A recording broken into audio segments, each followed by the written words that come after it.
В Советском районном суде Казани зачитали обвинительное заключение Радику Девлекамову. Мужчину обвиняют в убийстве своего коллеги на лодочной станции. Как показала экспертиза, смерть 51-летнего охранника наступила в результате механической асфиксии. Мужчину просто задушили. Айрат Назипов с подробностями дела.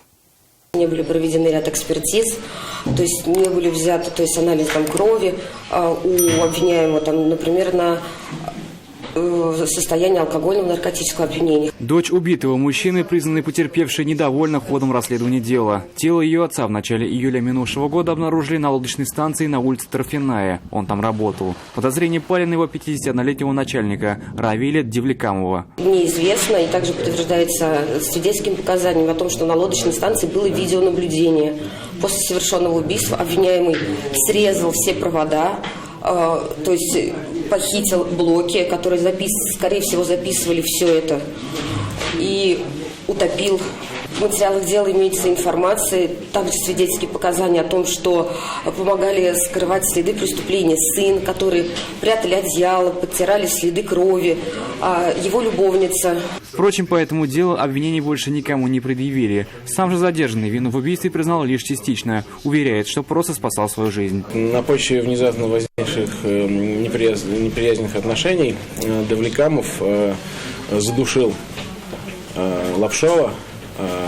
При этом Девлекамов утверждал на следствии, что Лапшов накинулся на него с ножом.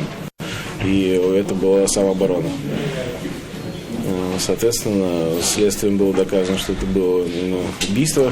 Конфликт между мужчинами, как предположила потерпевшая, мог разгореться примерно за час до убийства. Точная причина доподлинно неизвестна. Но, как считает женщина, скорее всего, у них были разные взгляды на способы управления. Уверяет, ее отец, хоть по документам и числился охранником, фактически вместе с обвиняемым руководил лодочной станцией. Но у адвоката подсудимого к этой версии возникло множество вопросов. А вам известно о том, что его увольняли с лодочной станции якобы? Нет, неизвестно.